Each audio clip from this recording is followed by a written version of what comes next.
আমার স্বপ্ন ছিল বিয়ের পর স্বামীর সাথে ওমরা করব। ইন্টারের পর থেকে একটু একটু করে টাকা জমাতাম। ঈদের কাপড় কেনার বাজেট থেকে প্রথম একাংশ রেখে দিতাম আমার ওমরা প্রজেক্টে।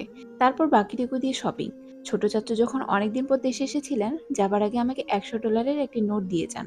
সেটাও জমিয়ে রাখি ওমরাহর জন্য। ভার্সিটিতে ভর্তি হবার পর আব্বু প্রতি সপ্তাহের হাত খরচ একসাথে দিতেন। আমি সেখান থেকেও টাকা জমাতাম। আমি বিয়ের প্রস্তাবের ক্ষেত্রে সবসময় নিজেকে ফ্লেক্সিবল রাখতাম।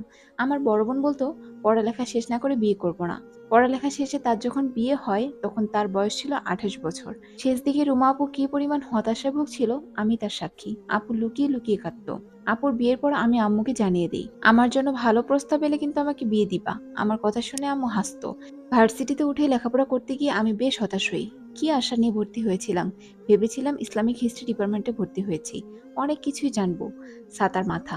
আমাদেরকে পড়ানো হতো ওরিয়েন্টালিস্টদের বই। আমি তখন ডিপার্টমেন্টের বাইরে ইসলামের ইতিহাস নিয়ে পড়া শুরু করি। বই কিনতাম, অনলাইন কোর্স কিনতাম। তখন আমার ওমরা প্রজেক্টে টাকা জমানোর ভাটা পড়ে। মাঝে মধ্যে গিফট পেতাম, তখন পুষিয়ে নিতাম। একবার ঈদে রুমা আপু আমাকে 5,000 টাকা সালামি দেয়। সেই টাকার অর্ধেক রেখেছিলাম ওমরাহর জন্য। বাকি অর্ধেক দিয়ে কিনেছিলাম মুসলিম নারীদের জীবনী নিয়ে 6টি বই। সেকেন্ড ইয়ারে আমাদের একটি বিয়ের প্রস্তাব আসে। আম্মু জিজ্ঞেস করলো, তোমা কি করব? আমি পাত্রের খোঁজ নিলাম। পাত্র তাবলিগ জামাতের সাথে যুক্ত, দিনদার, পেশা একজন ডাক্তার। পাত্রের বায়োডাটা দেখে সবকিছু পছন্দ হয়, কিন্তু ডাক্তার শুনে আমার মনে সায় দিচ্ছিল না। আমার ছোট চাচু ডাক্তার, তাকে দেখতাম এত ব্যস্ত, বাসায় সময় দিতে পারতেন না ঠিকমতো। হাসপাতাল, চেম্বার, পড়াশোনা এসব নিয়েই পড়ে থাকেন। এখন আবার উচ্চশিক্ষার জন্য বিদেশে। ইস্তেখারা করলাম, পরামর্শ নিলাম, সবকিছু ইতিবাচক। পাত্রপাত্রী দেখার সময় মাহরাম সাথে নিয়ে আমরা অনেকক্ষণ কথা বলি, একজন আরেকজনের প্রতি প্রত্যাশা, জীবনের লক্ষ্য স্পষ্ট করি। খুব অল্প সময়ের মধ্যে আমাদের বিয়ে ঠিক হয়।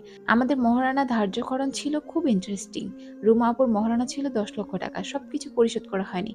আমার কাজিন সবার মহারণা অনেক বেশি, কারো 8 লক্ষ, কারো 12 লক্ষ। আমি আম্মুকে জিজ্ঞেস করতাম, আম্মু আমাদের বংশের সবার এত মহারণা ধার্য করা হয় কেন? আমার কি বিয়ে হবে? এত মহারণা দিয়ে আমাকে কে বিয়ে করবে? আম্মু হেসে বলতো, তুই কি বিয়ে ছাড়া আর কিছুই বুঝিস না? আমি তখন ইসলামের মহারণার বিধান ইতিহাস নিয়ে পড়াশোনা করি। একজন নারী সাহাবীর মহারণা ছিল স্বামীর ইসলাম গ্রহণ। ফাতিমা রাদিয়াল্লাহু তাআলা আনহা মহারণা ছিল আমাদের সময়ের প্রায় 2,75,000 টাকা। অন্যদিকে তার মেয়ে উম্মে কুলসুম রাদিয়াল্লাহু তাআলা আনহার মহারণা ছিল আমাদের সময়ের প্রায় 2,20,00,000 টাকা। মহারণার নির্ধারণে আমি হবু স্বামীর কাছে লোক মারফত জানতে চেয়েছিলাম, তিনি নগদে পরিশোধ করলে কত পরিশোধ করতে পারবেন। ডাক্তার সাহেব জানান 5 লক্ষ টাকা। এত কম মহারণায় আমার চাচুরা আপত্তি জানায়।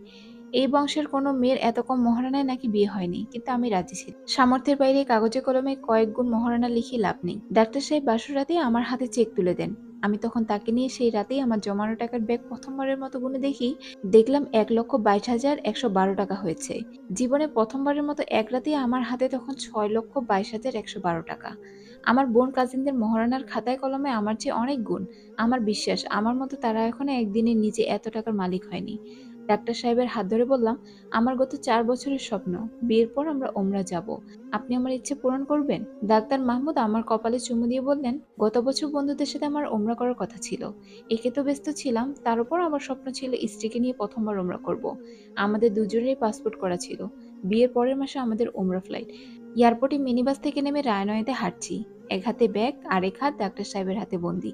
মনে পড়ছে আমার খুব প্রিয় একটি লাইন, মানুষ যখন মন থেকে কোনো কিছু চায়, আল্লাহ যদি তা কবুল করেন, পুরো পৃথিবী তখন তার সেই স্বপ্ন পূরণের আয়োজন করবে।